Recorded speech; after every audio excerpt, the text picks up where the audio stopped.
আজই ডাউনলোড করুন আর এনজয় করুন আপনার পছন্দের শো। আমার তরফেও স্যারকে একবার বলা উচিত, সত্যকে উনি নতুন জীবন দিয়েছে।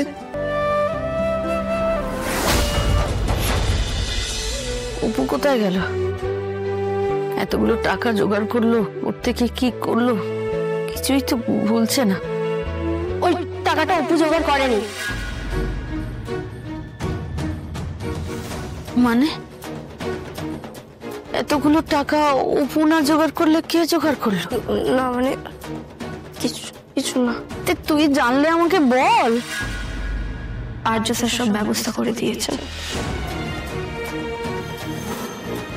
আর্য স্যার? আমি বিপদ বুঝে ওনাকে জানিয়েছিলাম। তো তুই বললি তোর কথা এই এতগুলো টাকা উনি? আমি টাকার কথা কিছু বলিনি কাকিমা, আমি শুধু ওনাকে বলেছিলাম যে কাকু হার্ট অ্যাটাক হয়ে গেছে, বাকি সবকিছু উনি নিজে থেকে করেছেন। উনি এসেছিলেন? কোথায়, কখন? আমি তো দেখতে পেলাম না। উনি এলেন বলেই তো অপারেশনটা হলো।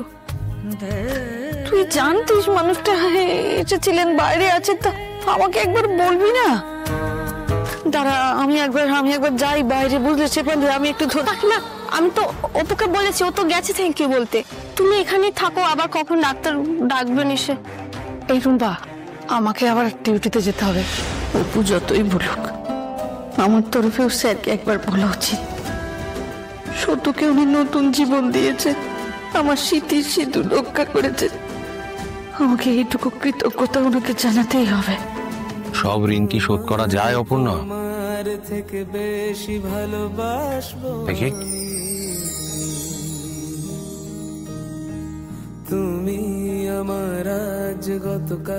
যায় না অপূর্ণা। টাকা পয়সা মানুষের জীবনে আসে চলে যায়, টাকা পয়সার ঋণ হয়তো শোধ করা যায়,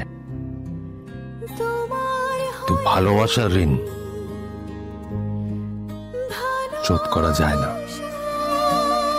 আমার অতীত জেনেও তুমি আমাকে ভালোবেসেছো, আমাকে অ্যাকসেপ্ট করেছো, নিজেকে উজাড় করে দিয়েছো। আমি তার জন্য তোমাকে কৃতজ্ঞতা জানাবো না? আমি কি করতে পারি বলো তো? সারা জীবন তোমার পাশে থাকার চেষ্টাটুকু করতে পারি, তার বেশি কিছু করতে পারি না। তোমার ভালোবাসার ঋণ শোধ করার ক্ষমতা এই মানুষটা নেই, সেটা আমি চেষ্টাও করবো না। ভগবান, ভগবান, আপনি আর্য স্যার, ভগবান। কেউ করবে আজকালকার দিনে এরকম? নিজেদের লোকেরাই পাশে থাকে না। অনেক বড় মনের মানুষ আপনি আর্য স্যার, নাহলে এইসব কি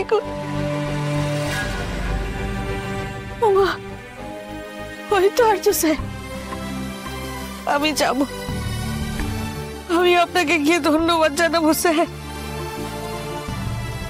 আপনাকে ধন্যবাদ না জানালে, কৃতজ্ঞতা না জানালে যে আমার পাপ হবে। আপনি যা করলেন আমাদের জন্য।